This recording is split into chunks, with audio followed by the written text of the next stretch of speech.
भारतीय वस्तूंवर 25% टॅरिफची अमेरिकेची आकारणी 1 ऑगस्ट पासून टॅरिफ लागू होणार असल्याची ट्रम्प यांची घोषणा। भारत अमेरिकेत सारं काही ठीक नाही, ट्रम्प यांचं मोठं विधान। प्रांजल खेवलकर यांच्याकडे ड्रग्ज आढळलं नाही, एखाद्याला खोट्या गुन्ह्यामध्ये अडकवत असतील तर धोकादायक। रक्त तपासणी अहवाल सादर झाला पाहिजे, खेवलकर यांच्या वकिलांची मागणी।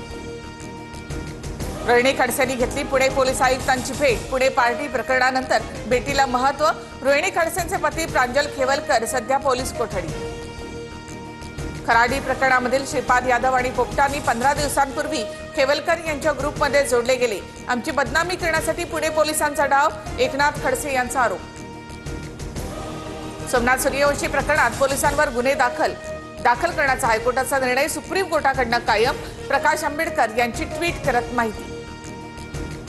हायकोर्टाने पोलिसांवर थेट एफआयआर करायला सांगितला, पण त्यामध्ये पोलिसांचं नाव समाविष्ट करायचं की नाही हे चौकशी अंती ठरवू, अशी सुप्रीम कोर्टाची भूमिका। सूर्यवंशी प्रकरणात फडणवीसांची प्रतिक्रिया। संतोष देशमुख हत्या प्रकरणात वाल्मिक कराडच मुख्य सूत्रधार।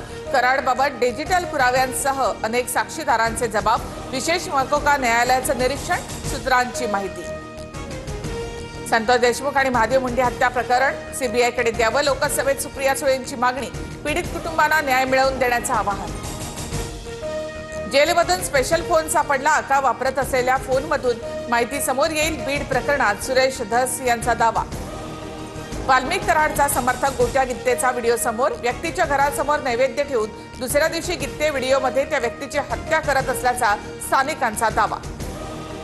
साईबाबांच्या 9 नाण्यांचा वाद पेटला। लक्ष्मीबाई शिंदे ट्रस्टच्या अध्यक्षांसह साईबाबांसंदर्भात वादग्रस्त वक्तव्य, गुन्हा दाखल।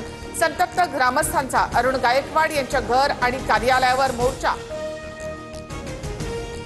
शनी शिंगणापूर बनावट ॲप प्रकरणाच्या तपासाला वेग। देवस्थान कर्मचाऱ्यांच्या खात्यामध्ये 1 कोटीहून अधिक रक्कम जमा। 2 कर्मचाऱ्यांची पोलिसांकडून चौकशी। रशियामध्ये 8.7 रिश्टर स्केलचा मोठा भूकंप। भूकंपामुळे रशिया, अमेरिका, जपान आणि हवाई बेटांना त्सुनामीचा इशारा। त्सुनामीच्या भीतीने जपानमधल्या नागरिकांचा उंच इमारतींवर आश्रय। फुकुशिमा अणुऊर्जा प्रकल्प बंद।